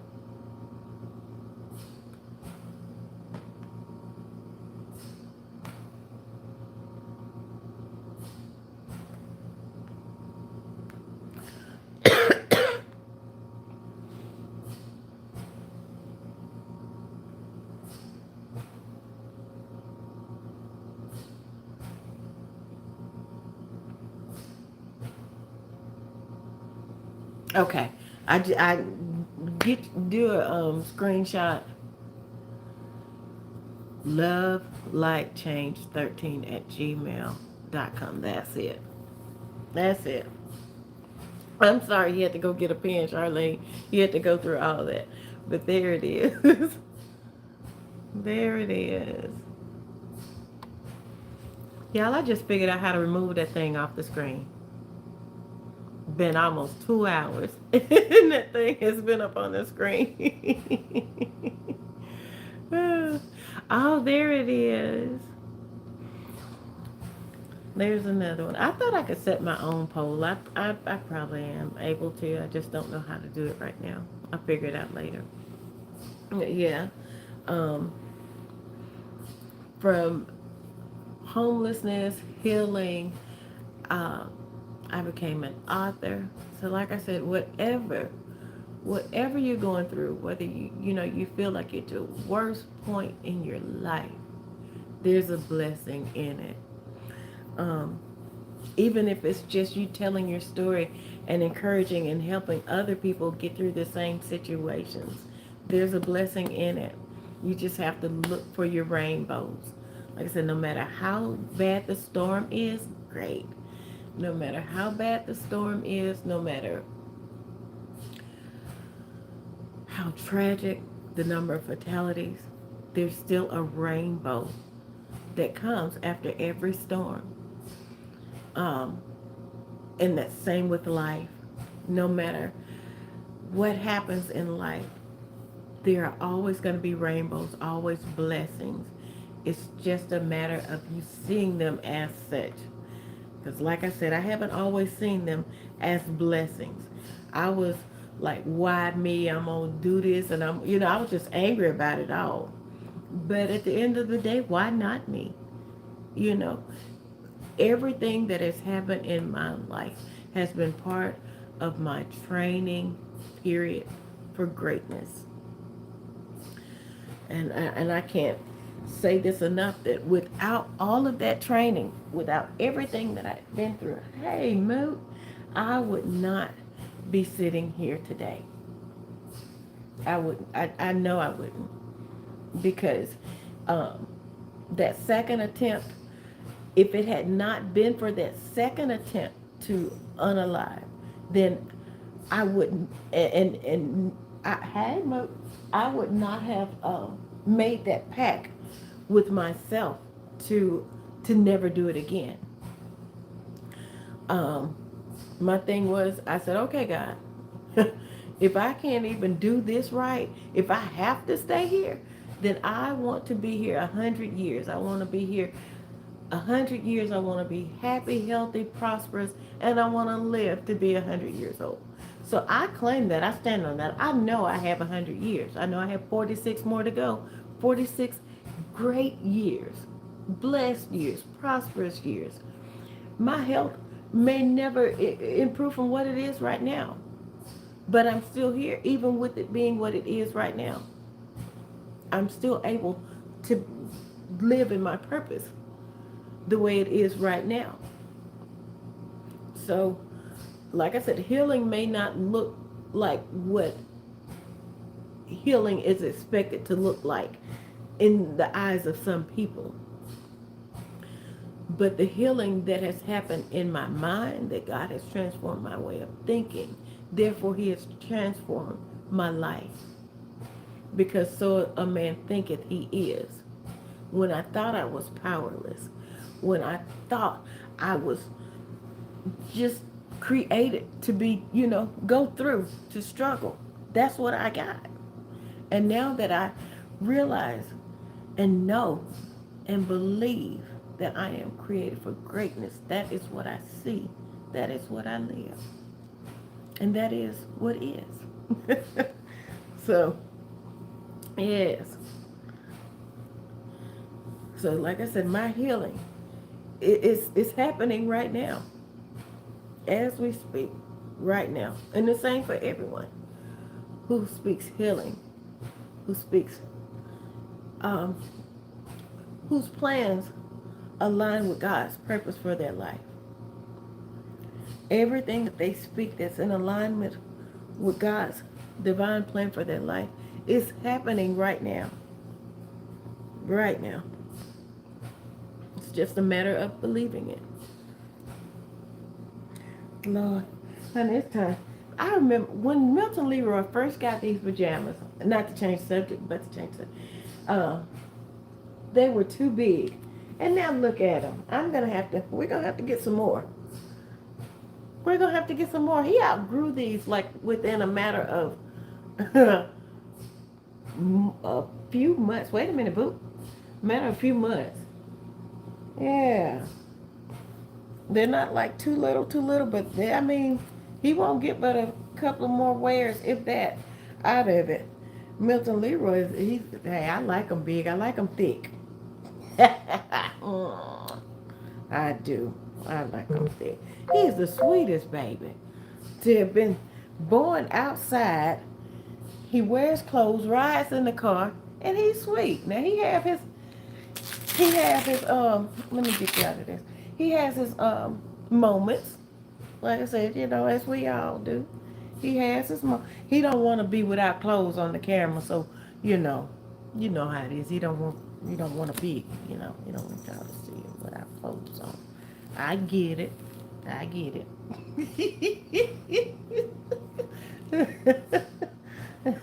I told him we have to wear clothes in the presence of company when we go outside, so he understands that, I guess. He looking like, why you take my clothes off? I thought we were going somewhere. Yeah, he gets upset. It sounds definitely. Hey, yes, yes, yes, Lord. Because I'm telling you, a lot of those storms. I said it. A lot of those storms I brought on myself. Whether it was out of my own pain, and not knowing how to navigate through life around that pain because I didn't, at the time. I was just doing what I could to survive. And I lived in survival mode for 50 plus years. Um, a lot of those storms, I made a lot worse.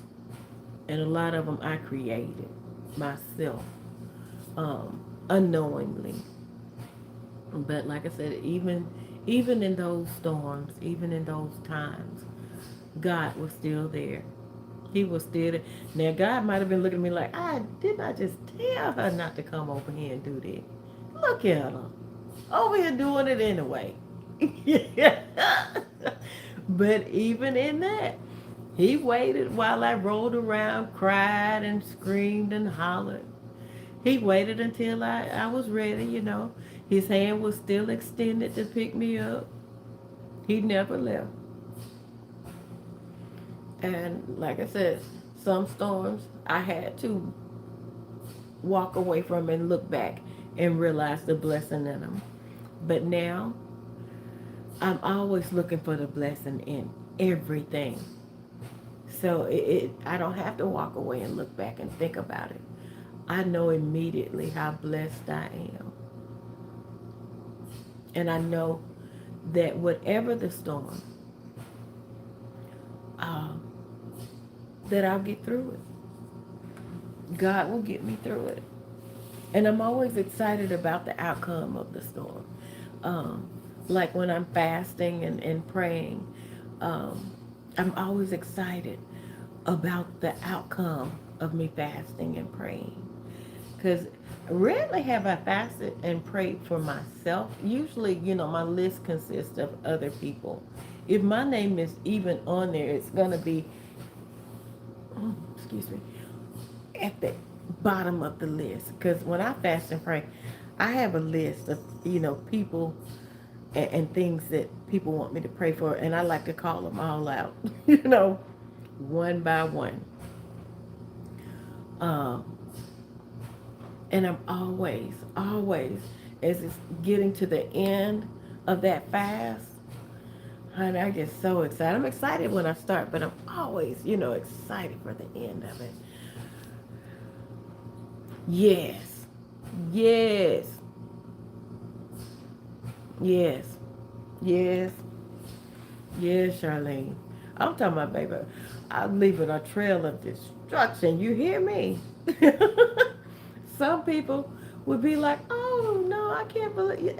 They might could hear things, Oh, she came in here and just wore that lady out.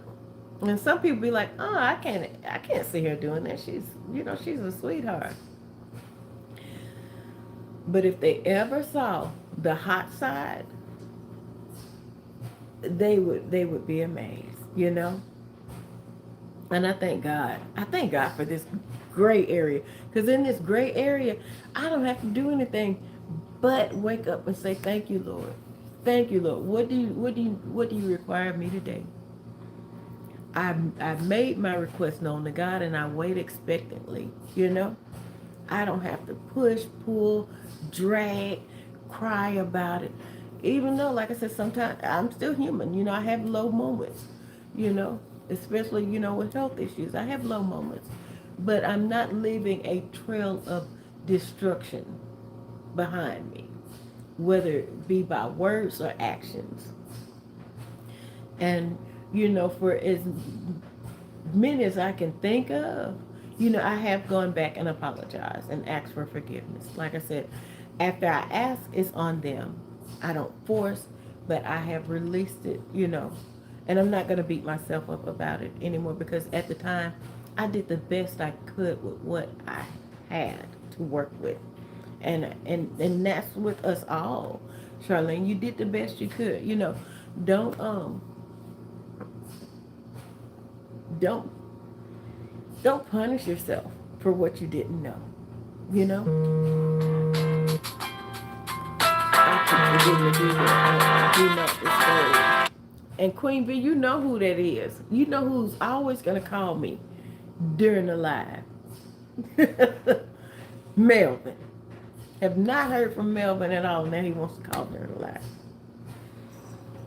But yeah, don't punish yourself. We did the best we could, you know, raising kids, being married. We did the best we could with what we had to work with, and that was already damaged, you know, before the kids came on scene, before marriage, any of that. Already was working with a, you know, with a limited resources, you know, or resources that did not help us, you know. They did not help us. Um, like I said, a lot of my resources that I had were survival, you know, resources. This is what I thought I needed to do to survive. This is what I thought I needed to do to protect myself from future hurt. Not knowing or not realizing at the time, I was hurting people by trying to, in the way that I was trying to protect myself from hurt. Um, so in that, like I said, don't beat yourself up. You know, we're human. We're gonna make mistakes. Even after therapy, make mistakes.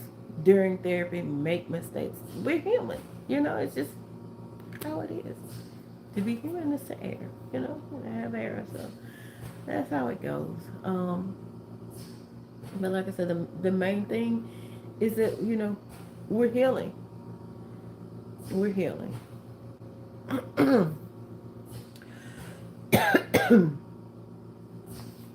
Yes. Yes. Mm-hmm. Yes. And I can't do it so much now. Uh, but I can do it, but I just give up different things. Used to be back in the day, I would fast from the first of the month to the eighth of the month, and that would be going without food. And then as the illness um, has progressed and my medications have changed, I'm not really able to do that. You know, there are still some days that I'm sick and I can't eat, but going 8 days without food and still putting medication on my stomach is not good. So I don't do that anymore. I just give up other things that I like and that I enjoy.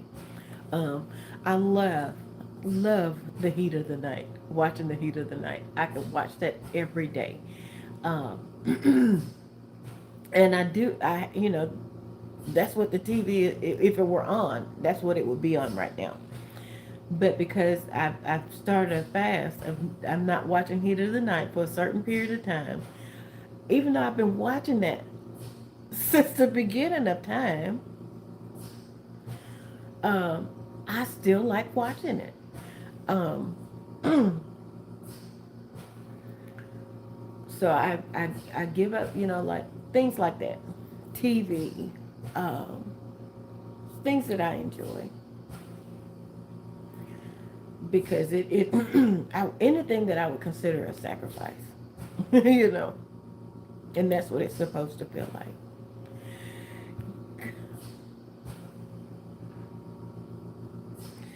Hey, good morning, Melvin.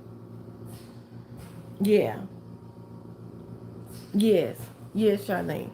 Um, my mom, when we were younger, this is where I learned to fast and pray. You know, under her, um, when we were like in elementary school and in middle school and high school, because we were in activities, we were kids. You know, first and foremost, we were kids, but we were doing, you know, we were active, so we needed to eat.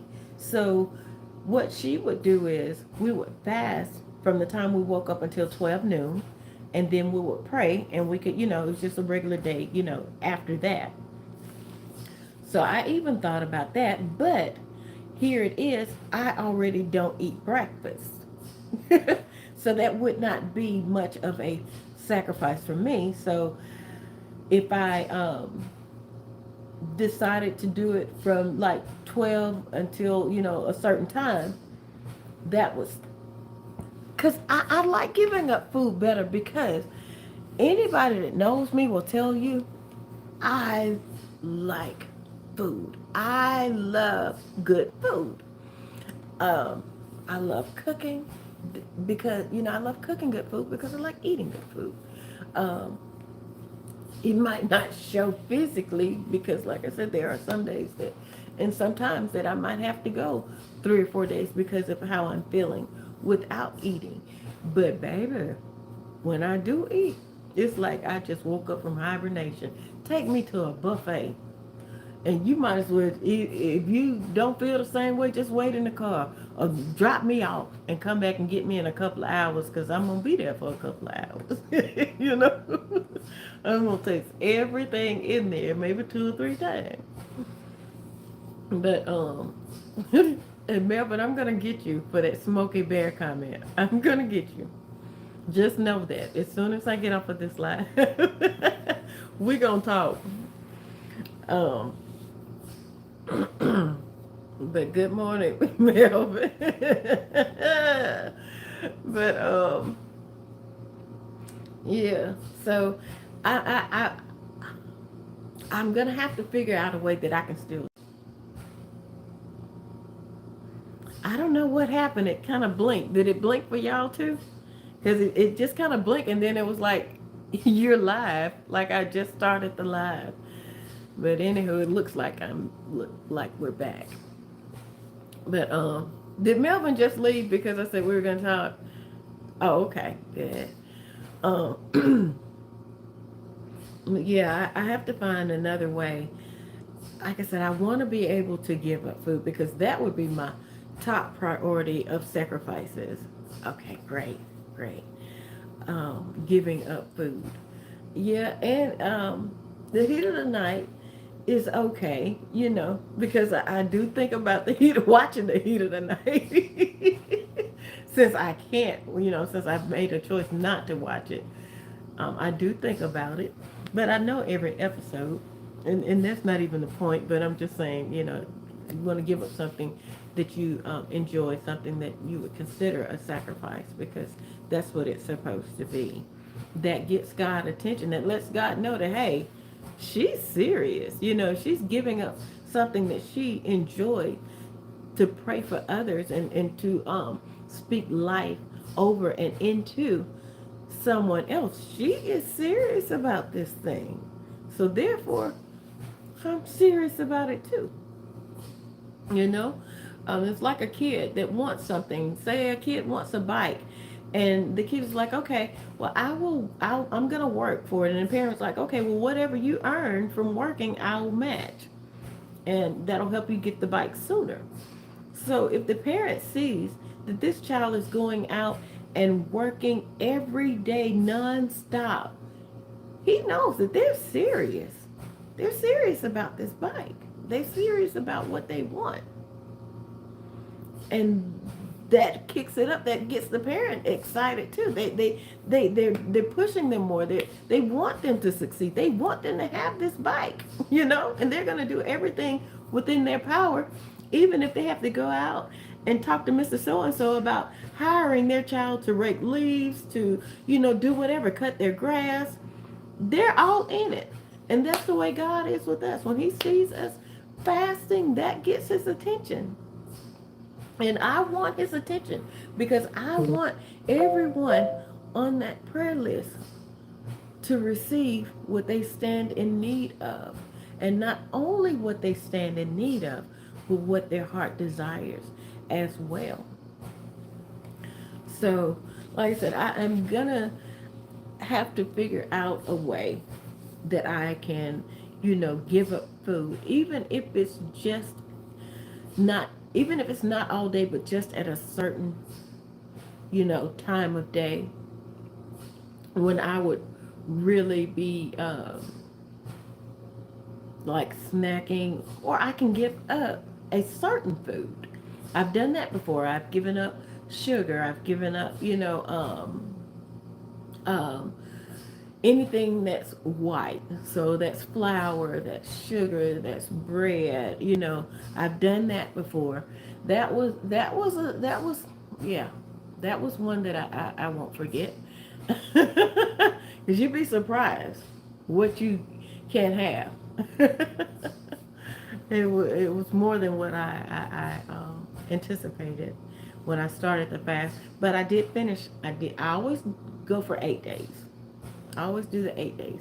And um, I always start on the first of the month and go to the eighth. And baby, by the end of that eighth day, that ninth day, I'm waking up. I'm just like Christmas. See.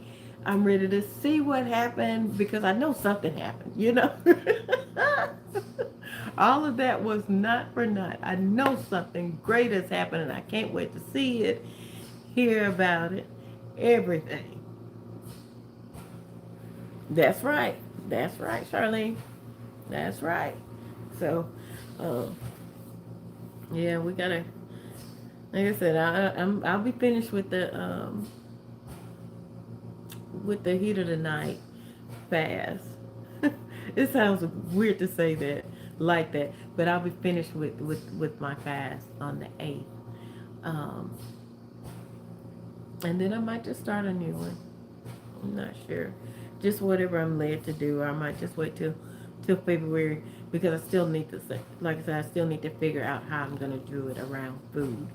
Um, and I could just eat during medication times, so that I won't be putting majority of my medications on an empty stomach. Now, my morning meds go on an empty stomach, and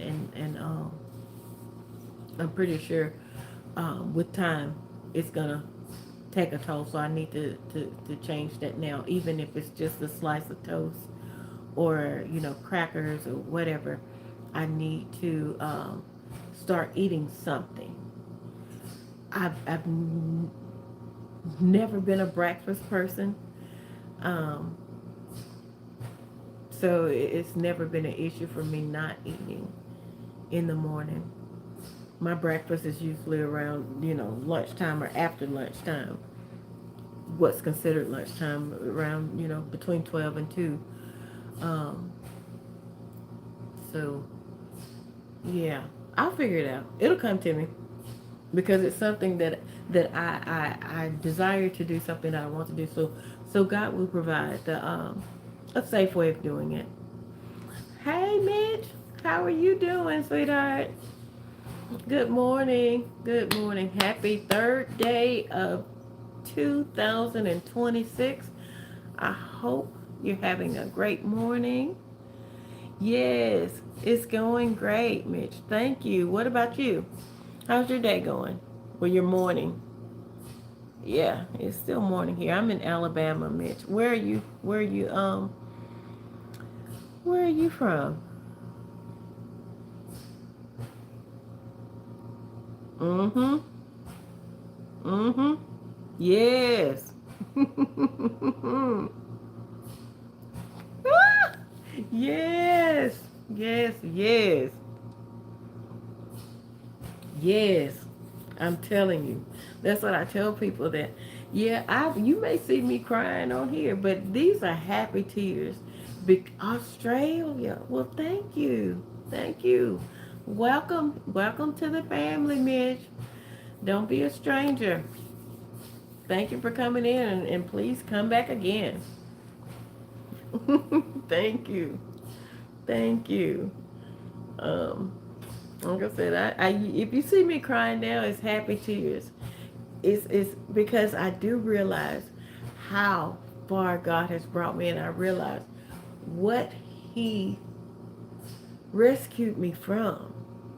Now, the way He rescued me from different things may not have been ideal, you know, wasn't comfortable, didn't feel good, but looking back, a rescue is a rescue.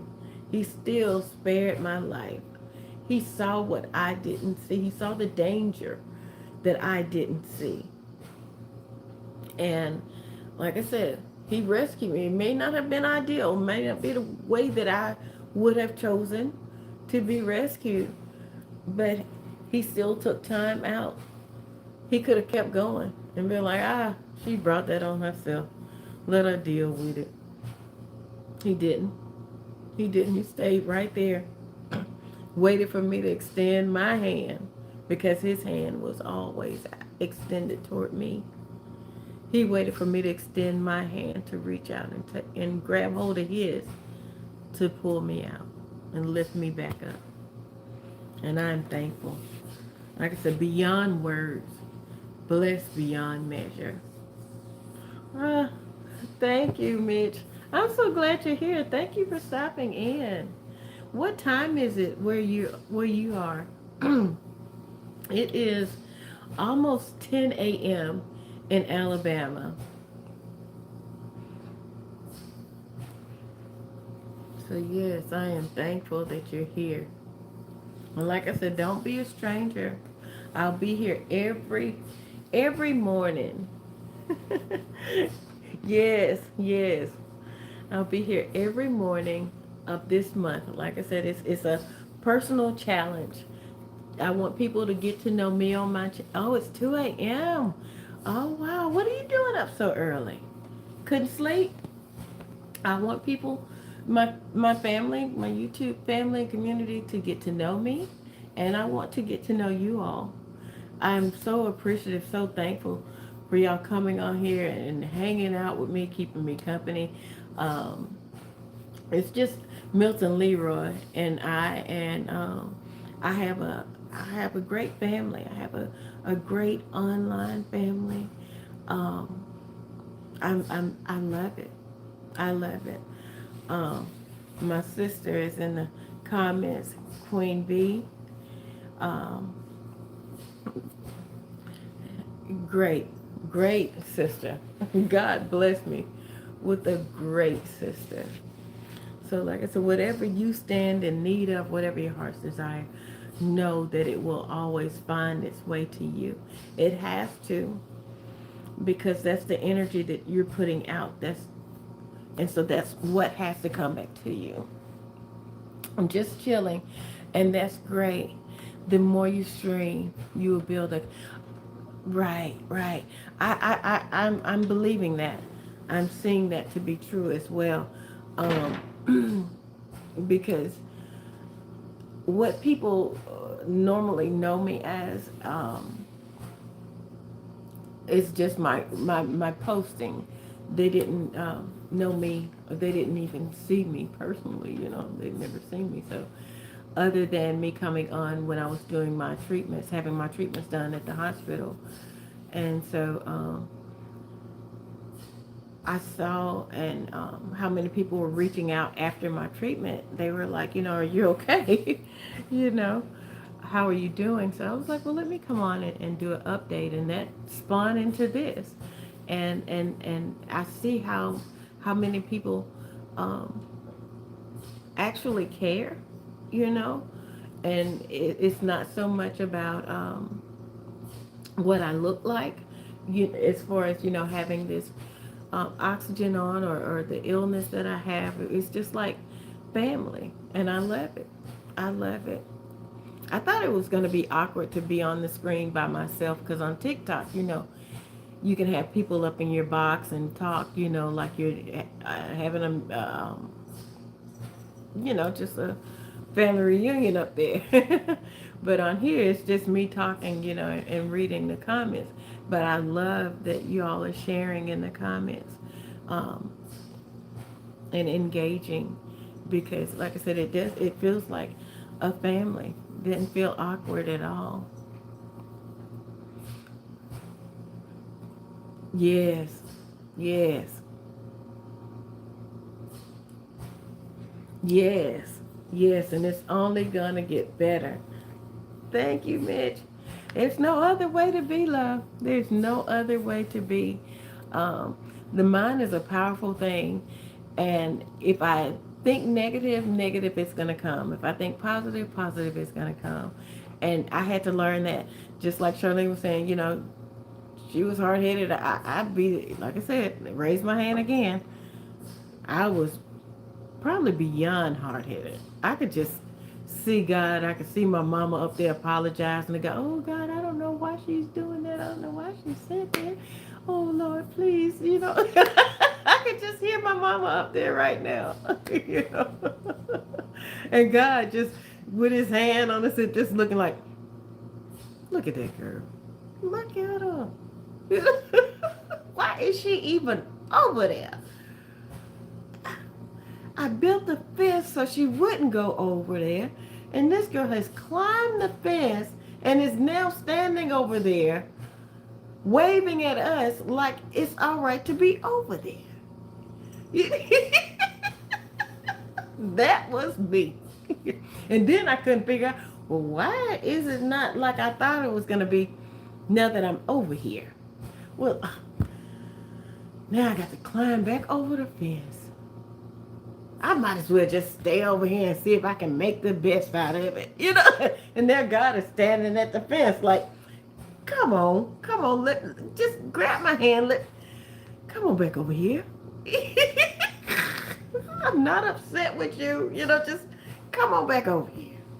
Let's see if we can do this the right way. Hey, cool, you back? Yay! Thank you. So yeah, hard head, stubborn, thinking that I could do it, you know, because like I said, just doing the best I could with what I had. I always thought I had to be the fixer of everything, because like I said, I've always lived in survival mode. I've only just learned to relax a little bit in the last few years. I realized that, hey, I'm safe. And there's still things that occur that, you know, that trigger me. And, you know, I have to reach out for help. I have to sit in it. I have to, you know, figure out the lesson and the blessing in it. And like I said, look for my rainbows and go on. I realize that I'm here. I'm safe. I can protect myself. I'm a grown woman. I'm not a little girl anymore. And things are different. Things will end differently. So I thank God for that. I thank God for a more healthy mindset, because that truly sets the tone for your life, how you think, how you see things. Like I said, in the Bible it says, so a man thinketh he is. So if you think you can't, you're right. You're already right. If you think you can't do something, you're 100% right. You can't. But if you think you can do something, you're absolutely right too. You may not get the desired results the first time, but if you don't try, you won't get any results. At least if you try it and you don't get the results, you can try again. But if you believe that you can't do something, you're not even willing to try, let alone try again. To try to get it to the way that it should be or the way that you want it.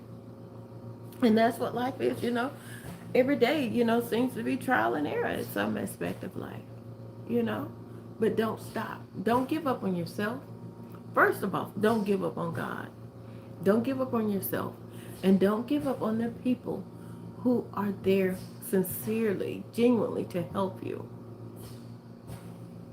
Because I thank God for my strength, for him giving me strength, for him, even when I did climb over the fence. I've climbed over the fence. I've knocked out boards to be able to go through it. I've crawled up under it. I've done everything to get over to the other side where I was not supposed to be, where he did not intend for me to be. But I felt like I needed to be over there because it was better than where I was at. And where I was at was in pain. And I didn't want to deal with the pain, so what do? You try to escape it by any means, which is crossing over the fence, so to speak. But I thank God for, even though I brought some stuff on myself, that he still left the 99 to come find me. I'm still worth it. in his eyesight. He still loves me regardless. How many times he had to come and get me from the other side of that fence? He's still there. And he's still here. And that's a blessing. That's a love like you really can't even explain, you know? Because I think of some of the things that out of anger I've said to God, out of anger I've done that had to hurt him, you know? And if it were someone here on earth, they would not they wouldn't forgive me for that, you know, for those things. They would just make up in their mind, oh, she's hard-headed, oh, she don't want to do any better, you know, and move on. But not God. God said, I got you. And like I said, God knows me. He made me in his image. He knows me. He knows how to deal with hard-headed people. He knows how to deal with stubborn people. He knows how to deal with hurting people. Isn't that something? He created me. He knows everything about me. He knows how much I can bear. And he promised to put no more on me. So everything that I face in life, God knows that I can handle it. He has confidence in me that I can handle it. And I like that. I like that, and I'm not going to let him down. I'm not going to let myself down. I'm not going to let you all down. Like I said, I'm human. I may make mistakes, and if I make a mistake, I'm definitely come back and apologize and say I made a mistake. But I love it that he has so much confidence in me. That's empowering to even think about, you know? That God has so much confidence in you and I that things that happen, he knows that we can handle it. He knows that we can. And even if whatever happens, it's just a lesson in it for us. There's nothing for us to do but learn a lesson and move on to the next step. He's still confident that we will. Because if you don't, you're going to keep repeating until you get it. Until you pass, you're going to keep experiencing the same people, the same situations, maybe different people, different situations, but it's all going to feel and be the same because you're not getting what you need from it. It's like a person that keeps talking and talking and talking after an argument, trying to get their point across. They keep doing that because they don't feel like they were heard or recognized or respected. So once you acknowledge that person and say, hey, I may not agree with what you're saying, but I respect how you feel. And a lot of times that's all a person needs to be able to move on from a disagreement, is to be acknowledged and that their point was recognized and respected. Because no one likes being dismissed, especially when they feel like their emotions are valid, their point is valid. So I had to learn that too. I'm like, why do I feel like I need to keep, just replaying this over and over and over and over and over again in my mind? Why do I feel like I need to keep speaking on the same thing with this person? It's because I didn't feel like they were hearing me. They didn't, and I kept on because I wanted them to. I'm going to force them to hear me. But even that now, no. They hear me or they don't hear me. I said it, whether they acknowledge it right now, it was spoken. Okay, Mitch. Good night. Thank you for coming in. Like I said, please come back. Hang out with us another time if you're up to it or if you're up this time of morning. Love you. Have a great day and a great night. But like I said, even in that, I don't feel like I have to. Thank you. I appreciate yours too. I appreciate you being here. Um, I don't feel like it. You know, I have to be. Um, they don't have to acknowledge it in the moment, because once you put words out there, whether they acknowledge them, then they're gonna linger. They're gonna stay with that person. You can't unhear. You know, you can't unhear it. Just like if you say something negative, you can't take it back. You know, you can try to correct it, but you can't take it back. You know, if you hurt someone, you can't take it back, but you can, you know, try to make amends and reconcile. So even if they don't acknowledge what you're saying, then you said it, and it'll come back. They'll you know, it'll weigh on their heart or their mind, because they can't unhear it. So say something good. Say something good, something positive. Pour into people, you know. Like I said, whether they accept it at the moment or not, it's still there. It's still there. But I think I'm gonna be like Mitch. I didn't realize it's already been, you know, almost 2.5 hours that I've been on here. I appreciate y'all. Um, and you know I've got to be feeling better because I've just been talking for 2.5 hours. Last few days haven't been able to do that. um, Physically, I just didn't feel like it. But thank y'all. I will be back on tomorrow. I hope to see y'all here. Um, if you can, just come hang out. Let's talk. And like I said, I want to talk about what you want to talk about too. So if you put something in the comments that you want to talk about, we'll roll with that, because I don't have an agenda. You know, I'm just here, um, keeping my word to myself, and hopefully spreading light, love, and um, to you all as well, and encouragement. So with that, I'm going to say that I love you. I'll see you all in the morning. I'll be on between 7 and 9 Central Standard Time. I love you too, baby. Thank you. Yes, Charlene. All right, I love y'all. Like I said, I'll see y'all in the morning if you're able to. Thank you. Thank you. Thank you. All right, I love y'all. Have a great day. Happy Saturday.